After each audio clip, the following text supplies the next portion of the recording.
Partner van Toes in Limburg is Intratuin.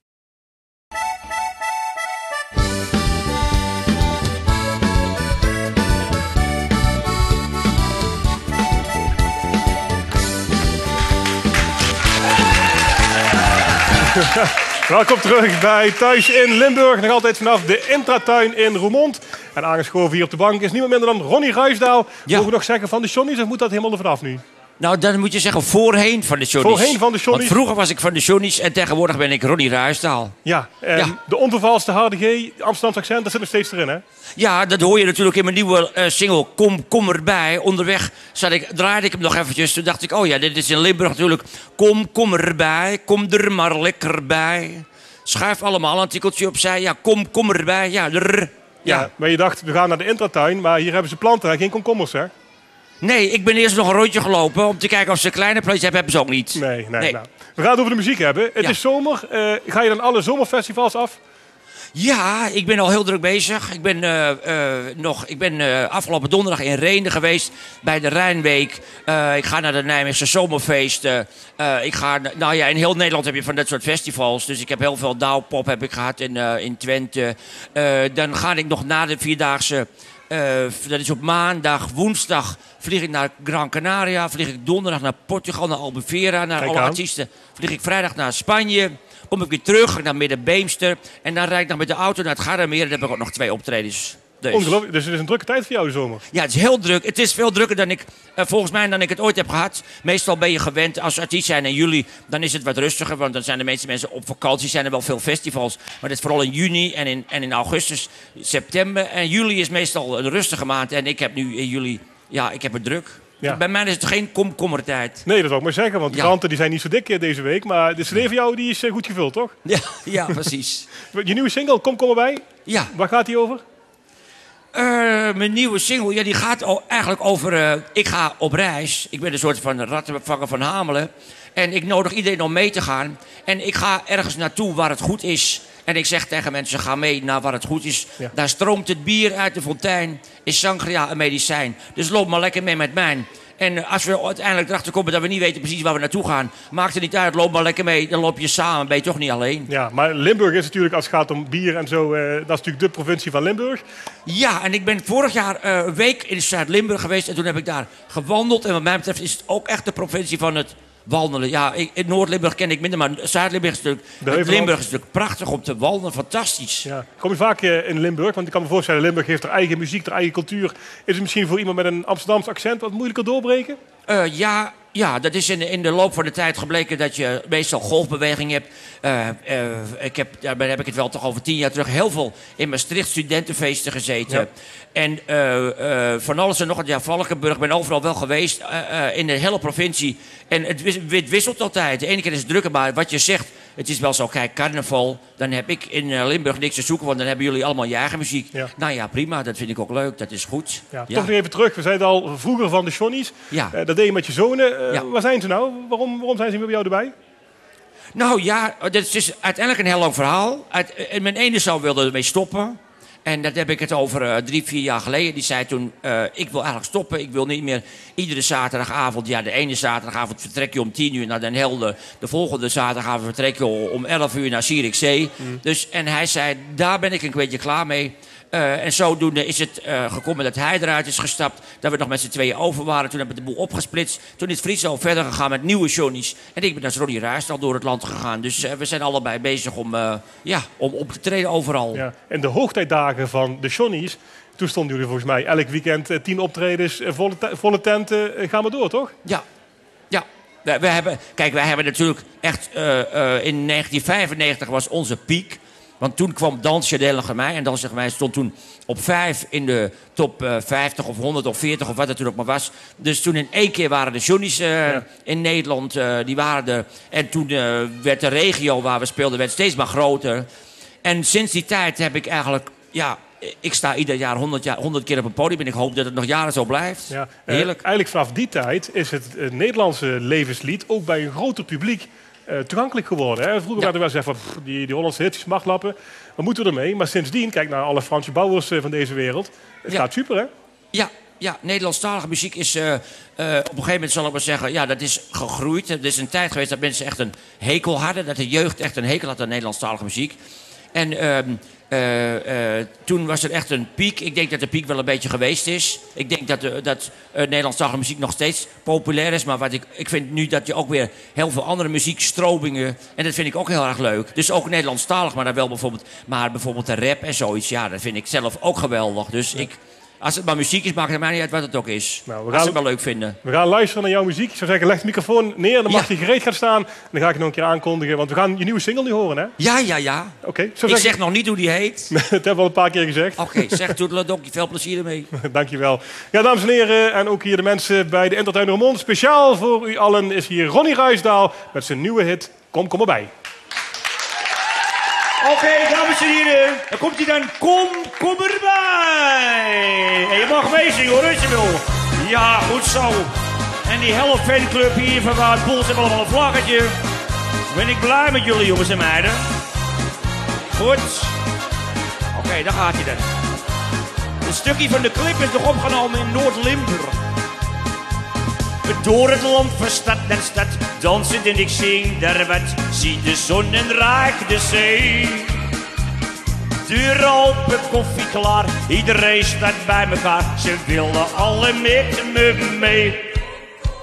Want in de verte is een plaats, daar is het goed. Ik was al laat, gewoon te zot om waar te zijn. Daar stroomt de bier uit een fontein, is sangria een medicijn. Dus loop maar lekker mee met mij. Kom erbij, kom er maar lekker bij. Schuif allemaal een tikkeltje opzij. Kom erbij, kom er maar lekker bij. Er is voor iedereen altijd een plekje vrij. En zwaaien, hoe is die vlaggetjes? En zwaaien.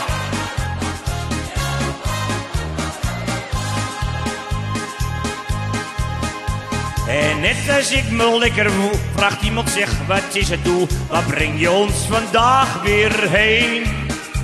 Dan zeg ik, schat, ik heb geen idee, wat maakt het uit, loop lekker mee. Het is altijd beter dan alleen. Kom erbij, kom er maar lekker bij. Schuif allemaal een tikkeltje opzij. Kom erbij, kom er maar lekker bij.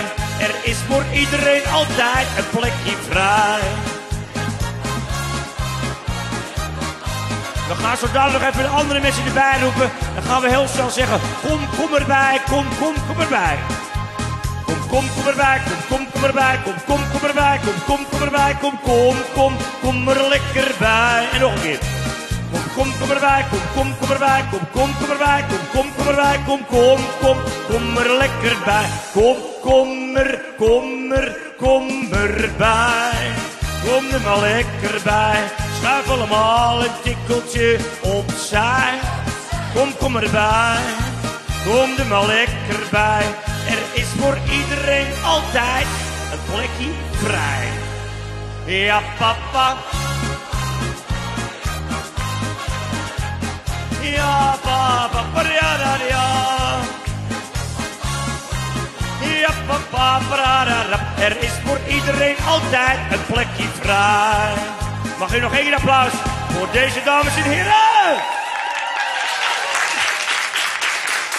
Ja, dat was Ronnie Ruisdaal. En hier op de bank is inmiddels aangeschoven Jean Hoebe uit Geleen. Dat is een van de weinige mensen die ooit in de historie van de Tour de France daar als jurylid bij aanwezig mocht zijn. Hartelijk welkom, meneer Hoebe. Ja, dankjewel. Misschien even voor de helderheid voor de mensen die het wielrennen wat minder volgen. Wat doet een jurylid precies? Een jurylid is natuurlijk aansprakelijk voor al datgene wat tijdens de wielerkoers gebeurt.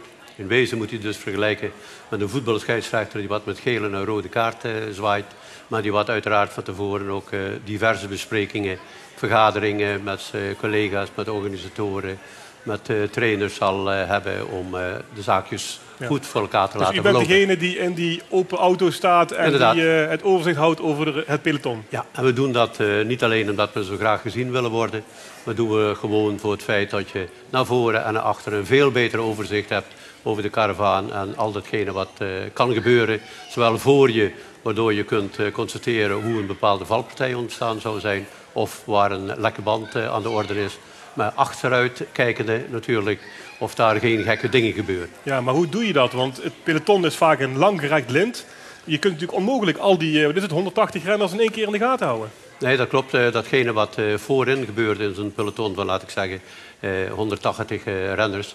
Daar hebben we altijd een motorrijder van ons die wat de kop in de gaten houdt. Want wij kunnen uiteraard alleen maar het laatste gedeelte van het peloton echt in ogenschouw nemen. En zeker als je in een bochtenrijk parcours zit, als bijvoorbeeld de Amsterdam Gold Race, dan ben je natuurlijk kansloos. Want dan kun je alleen nog maar de laatste 20 zien en meer zie je niet. Ja. U bent een van de weinige Nederlanders die ooit deze rol heeft mogen vervullen.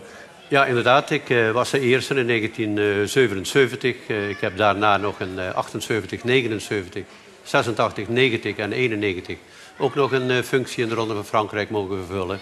En nadien zijn er gelukkig nog een aantal andere collega's vanuit Nederland die hebben de aanbieding gekregen. Uiteraard vanuit de UCI, want je moet natuurlijk wel UCI-commissaris zijn alvorens dat je daarvoor in aanmerking komt. En een van de leuke dingen daarbij was toch dat onder andere Mirjam van Es, de jonge dame uit Stein. Zij komt ook nog langs? Ik kom zelf ook uit Stein. Haar eerste man Jos, die woonde uiteraard ook in Stein. En ik weet dat in de jaren 80, toen was Stein de enige plaats in de wereld waar meer dan 2 internationale juryleden woonden. Want wij waren met 3 in een dorp als Stein. En daar zijn we toch altijd trots op geweest. Ja. Nou is de Ronde van Frankrijk zo'n beetje het Europees kampioenschap voor de voetballers. Wat het Europees kampioenschap voor de voetballers is. Daar zijn alle ogen gericht vanuit de hele wereld op dat evenement. Hoe moeilijk is het om daar als jurylid in te fungeren? Want natuurlijk wordt ook elke stap van de jury met argusogen bekeken. Ja, zolang als er geen vreemde dingen gebeuren en zolang als wij geen straffen hoeven uit te delen, komen wij niet aan bod en zijn we niet belangrijk. Nee, maar juist in die gevallen. Op het moment suprême, als er inderdaad een klein accidentje is, of er is een voorval in de eindsprint, of kijk maar van de laatste dagen, allemaal die valpartijen in de laatste 3 kilometer. Het is haast onmogelijk om inderdaad vanuit de volgwagen te kunnen constateren wie is het schuld, wie heeft de aanleiding gegeven. En als je een aanleiding hebt, is er misschien niet al een vooraanleiding geweest tot 100 of 200 meter van tevoren al iets. Maar kan iemand zeg maar een boete of een schorsing of wat dan ook krijgen vanwege het feit dat hij gevallen is? Ik bedoel, doet hij het ook niet met opzet? Nee, dat doe je niet met opzet. Maar kijk, in de hectiek, zoals momenteel die bekende treintjes worden gevormd, dan gebeurt er nog links en rechts wat. En ik denk dat het voorval van gisteren van Ferrer met Tom Leenders inderdaad een heel duidelijk voorbeeld is waar het dus inderdaad fout kan gaan en waarbij je altijd 2 partijen hebt. En alle 2 de partijen geven elkaar de schuld. En je moet dan toch bepalen of zo'n valpartij mede een reden, een oorzaak is dat de sprint niet conform de richtlijnen is gebeurd. En of je wel of niet een straf moet uitdelen, of dat je wel of niet renners naar achteren moet plaatsen, of dat wel of niet de renner die wat gewonnen heeft ook inderdaad op het erepodium mag verschijnen. Maar dat is natuurlijk iets wat voor vele interpretaties vatbaar is. Hè? Ik bedoel, ik kan me in de historie wel dingen herinneren waarbij met 5 juryleden gekeken werd en ze er alle 5 niet helemaal zeker van waren of niet uitkwamen. Ja, dat is juist. Je zult die mening natuurlijk ook altijd blijven houden. Door de enorme media die wat momenteel aanwezig is en de mogelijkheden die wat wij krijgen om inderdaad in een tv-regiekamer even die massasprint nog eens 10 keer te gaan bekijken. Ja, als we dat voor vragen, dan mogen we daar naar binnen. Dan sturen we iedereen naar buiten en dan laten we alleen nog een technicien die wat de knopjes kan bedienen. Want die juryleden zijn meestal niet zo handig. En dan kijken we tot 10, 20 keer zo'n sprint na. En iedereen heeft dan wel een bepaalde mening of een bemerking.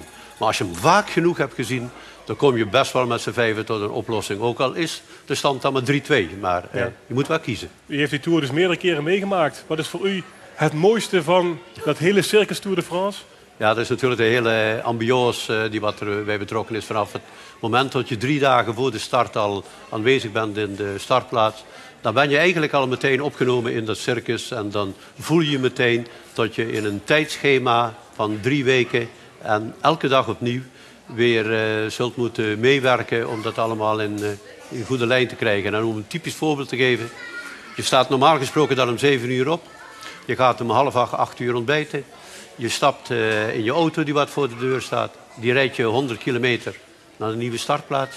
Ben je 2 uur van tevoren. Ga je wat activiteiten doen qua inschrijven, controle en dergelijke. De wedstrijd begint om 12 uur. Duurt tot ongeveer 5 uur. 5:30 dan is alles afgelopen. 6:00 hebben wij onze vergadering. Vanuit de vergadering ga je dan beslissingen nemen die wat dan afgeleverd worden bij de directie. Stap dan in je auto, rijdt 100 kilometer naar het nieuwe hotel. Daar ga je je verkleden. Om 8:00 kom je beneden in de bar. Dan ga je een afzakkertje pakken als goede Limburger. Om 9:00 gaan we allemaal gezamenlijk eten. En met allemaal bedoel ik iedereen van de organisatie die wat erbij betrokken is. Het is 100 à 200 personen, allemaal aan ronde tafels van 10. Ga je eten tot 11:00. En dan gaan de ouderen die gaan naar bed en de jongeren die duiken de bar in. Dus u gaat weer naar de bar? U vindt mij aan de bar, ja. Maar dat is toch een ongelooflijk lange dag? Dan maak je misschien wel, wat is het, een kilometertje of 400, 500 op een dag? Ja, als je een beetje pech hebt, maak je die wel. Er zijn natuurlijk ook dagen bij wat makkelijker is. Kijk, een proloog in Luik van 7 kilometer. Maar dat is eigenlijk net zo slopend als iemand die daadwerkelijk op de fiets zit de hele dag. Ja, na een paar weken begin je dat toch echt te voelen. Ja. En je moet dus een hele goede conditie en een goede gezondheid hebben om dat te kunnen volhouden. Ja. We hadden het er straks over met wat mensen die hier stonden te kijken. Van, wie komen er als gasten? Zo. Toen stelde een van de mensen die hier stond de vraag van... Ja, ik heb me altijd afgevraagd, hoe kunnen die juryleden nou zien... als er 180 renners tegelijk over de streep heen komen... precies in welke volgorde dat ze over de streep komen? Ja, in onze vroegere jaren deden we dat natuurlijk allemaal met onze oogjes... En konden we de eerste 10, eerste 20 nog wel met een man of 10 opnemen. Iedereen nam dan in een overlappend systeem de nummers. Daar kwam natuurlijk veel protesten op, maar tegenwoordig met allemaal die video-opnames, die moet je voorstellen. In de Tour is er een aparte wagen waar zeker 8 tv-camera's staan. En die 8 tv-camera's hebben alle 8 een verschillend shot van de sprint. En die schuift elke keer van 1 naar 2 tot en met 8 en dan begint hij weer bij 1. Dus we kunnen daar supersnel, in 10 seconden, kunnen we de eerste 10 zo eraf leveren. Okay. Dat is geweldig. U heeft de mooie tijd meegemaakt met onder andere Jean Nelissen, toen die nog actief was bij de NOS en bij de Limburger, bij de krant. Volgens mij genoeg anekdotes uit de oude doos wat dat betreft. Ja, inderdaad. We weten allemaal dat Jean Nelissen samen met Wilver Rezen en Benny Keulen, dat waren toch onze Limburgse verslaggevers, waren dus de hele dag beschikbaar tijdens de wedstrijd. Soms staken ze wel 100 kilometer af om op tijd aan de finish te komen. Maar aan de andere kant, ze waren altijd bereid om 's avonds op het terrasje de wielergebeurtenissen van die dag met je door te spreken. Ja, volgens mij heeft u daar genoeg anekdotes daar aan die bartafel wel kunnen verzamelen. Ja, toch? Ik heb in de loop van de jaren natuurlijk daar wel wat meegemaakt. Maar ik heb altijd tegen mijn vriend Jean Nelissen, die wat ons helaas ontvallen is, altijd gezegd, de geheimen van mij die neem ik mee in mijn heeft u veel geheimen als jurylid? Ik heb er niet veel, maar ik heb er een aantal. Maar die neem ik echt wel mee. En dan gaat het ook vaak om doping gebeuren en dat soort zaken? Dat is inderdaad. En daar moest je vooral bij Jean Nelissen heel erg attent op zijn. Daar mag ik best wel een klein voorvalletje van vertellen. Want dat is eigenlijk geen geheim. We zaten 's avonds laat op een terrasje. Het was al 12 uur door. Jean die had in de gaten dat er toch het een of ander aan de hand was. Dus die vroeg mij herhaaldelijk. Ik was dat jaar toevallig medisch controleur van de UCI. En ik had in de loop van de avond een communiqueetje moeten samenstellen waarbij ik aangaf dat een bepaalde renner positief was. Jaren 70 praten we nu over, hè? Dan praat je over 77 was dat, ja. En Jean die had daar een goed vingerspitzig gevoel voor. En hij heeft me de hele avond geprobeerd te laten vertellen van wat ik wist. En ik heb pas nadat het 12 uur was geweest... Toen de deadline eigenlijk verstreken was? Tot ik dacht van, nou verschijnt geen krant meer. Nou komt er geen nieuw tv-verhaaltje meer. Nou kan ik hem vertellen dat er een renner positief is. Dat was het enige wat ik tegen hem heb verteld. Want verder heb ik er geen inhoud aan gegeven. En wat schetst mijn verbazing, dat ik 's morgens vroeg mijn vrouw aan de lijn krijg. En die zei, je staat op de voorpagina, wat is een renner positief?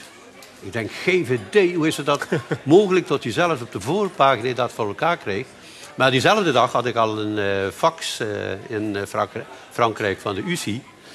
Tot ik dus even met de billen bloot moest om even aan te geven. Ze wisten dat het nieuws van u afkomstig zou moeten zijn? Ja, ze wisten dat het van mij afkomstig moest zijn van wat er eigenlijk gebeurd was. Dus gelukkig heb ik me daar goed uit kunnen praten. Maar het is toch wel even vervelend. Ik heb tegen Jo gezegd, jij hoort van mij geen geheimen meer. Daar kan ik me iets bij voorstellen. En niet alleen het omveld van de Tour heeft natuurlijk banden mee, ook met de renners zelf. Welke renners waren nou echt lievertjes en wie waren nou absoluut geen lievertjes in de Tour? Of gewoon in het peloton? Lievertjes, dan moet ik toch naar een renner als Didi Touro gaan. Die wat in 1 jaar 13 keer op controle moest komen. Dan moet ik Hinault noemen. die wat een afspraak had gemaakt dat in dat jaar toen ik medisch controleur was, dat als je de finish overkwam, dan werd je altijd natuurlijk overdolven door allemaal die persmuskieten. En hij zei altijd tegen mij... Compliment. Ja, alsjeblieft. Ja, zo heb ik het altijd ervaren. En dan zei hij van, maak jij dan het hok open, dan kom ik meteen naar jou toe. En zodra over de streep kwam, kwam hij meteen naar onze caravan, deur open, naar binnen. Ik had altijd een fles cola voor hem gereed staan. Ging lang uit 5 minuten op de bank liggen en dan zei hij merci beaucoup. En dan ging hij naar buiten naar de pers. Van de andere kant, als je dan kwade jongens hebt, laat ik zeggen kwaad tussen haakjes. Gerbe Karsten, in die jaren, notariszoon, die wat het klaar kreeg om op 1 dag in een Alpen-etappe 72 keer geduwd werd door waarschijnlijk fans van Wout Poels toen de tijd had. En wij hadden toen de afspraak gemaakt in het college van commissarissen voor de dag daarna. Jongens, dat kunnen we niet accepteren. Dat is niet duwen mag niet. Dat duwen, dat konden we niet tegenhouden, want je kunt niet bij elke renner een commissaris zetten. En in die jaren was er nog geen sprake van tot er zich een bus vormde. Een bus met 10, 20, 30, 40, 60 man die wat samen tegelijkertijd naar boven gingen. Daar viel dus niks aan te duwen. Maar in die jaren reed men nog 1 voor 1. En hoe eindigde dat toen, het verhaal? Het verhaal van Karsten eindigde dat hij de dag daarna weer heel wat streepjes achter zijn naam had staan tot hij geduwd was. We hebben dat gehalveerd. We hebben het nog eens een keer gehalveerd. Toen kwamen we op 16 streepjes wat toen nog bleven staan. En toen hebben we hem naar huis gestuurd. En ja, toch? daar is hij nu nog altijd boos over dat eerste Nederlandse jurylid hem naar huis moest sturen. Ja, want ik kan me voorstellen, want je gaf dat in het voorgesprek ook al aan, van er zijn regels, maar af en toe moet je de regels... Ja, je moet eventjes kijken of de grenzen wel zo hard zijn. Ik kan me dat ook voorstellen met mensen die te laat binnen zijn. Dat hebben we ook al vaker gehad. Er kwam 100 man te laat binnen, maar die mochten wel alle 100 nog de dag erna starten. Ja. Hoe rekbaar zijn die wetten? Ja, dus kijk, er is natuurlijk een bepaald reglement waar bij wijze van spreken een achterstand is getolereerd van 10, 12 of 15% als voorbeeld. En naar rato van hoe de omstandigheden van die dag zijn, de weersomstandigheden, de zwaarte van het parcours, valpartijen, al datgene waardoor je inderdaad op ruime achterstand kunt komen. En iemand die wat op ruime achterstand kwam, maar die wat wel zijn best doet om alsnog binnen te komen, ja, die werd toch wat liever bekeken dan de jongen die wat inderdaad met zijn handjes op het stuur dacht van ik geloof het wel. Uw grootste fout ooit? Elk jurylid heeft wel eens een keer gedacht, ik heb bij het rechte eind en naar de hand gedacht, ik heb het toch ietsje verkeerd gezien. Ja, daar sta je natuurlijk niet de hele dag bij stil, maar ik ga ervan uit dat ik fouten heb gemaakt. Maar als ik nou eerlijk moet zijn en ik moet je nu een antwoord geven, dan moet ik je het antwoord schuldig blijven. Want dan moet ik gaan graven. Misschien dat het zou kunnen zijn dat je eens een renner uit koers hebt genomen omdat hij wel of niet aan een auto heeft gehangen.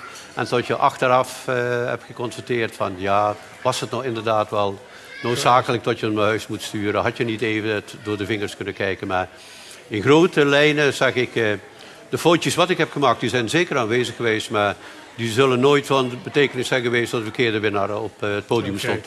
Tot slot, u volgt natuurlijk Tour de France deze dagen op de voet. Maar kijk je dan voor de wielrenners of kijk je dan toch voor de juryleden?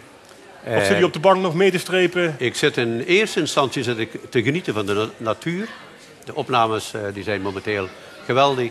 En daarnaast kijk ik toch wel waar de diverse juryauto's rijden. Want de personen die komen niet meer boven het dak uit. Die kijken waarschijnlijk op een tv'tje. Dat is makkelijker de heden te dagen. Maar ik zal wel altijd zien of de kolonne goed is samengesteld zoals ze zijn vertrokken. En zoals ze in de etappe zich moet verder ontwikkelen. Daar kijk ik zeker naar. En ja, ik probeer natuurlijk onze Limburgse renners eruit te vissen. Heel mooi. Tot slot, wie gaat de Tour winnen? Daar zou ik geen enkel idee over hebben. Maar als ik eentje moet noemen, dan ga ik toch voor Cadel. Cadel Evans, ja. Voor de tweede keer, Brian. Ja. We gaan het zien. Dank u wel voor uw komst naar de studio hier. En zo zijn we ook bijna aan het einde gekomen van deze uitzending van Thuis in Limburg. Pak heel even het blaadje erbij, want ik ga je vertellen welke gasten er nog gaan komen de komende dagen. U kunt namelijk mooi kijken naar de uitzending met onder andere Anja Niewera erin, de directeur van de VVV Zuid-Limburg.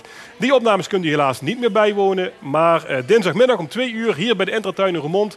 Dan nemen we een show op met onder andere de gast Bart Brentjes, de oud-wereld- en Olympisch kampioen mountainbiken. En ook Ricardo Offermans, de burgemeester van Meersen, die schuiven dan hier aan. Natuurlijk ook weer heel veel muziek, dus mocht je de uitzending willen bijwonen, kom dan naar de Intratuin hier in Roermond. Dit was de uitzending voor vandaag. Heel veel plezier en graag tot morgen. Okay. Nou hoor. Dankjewel. Hè.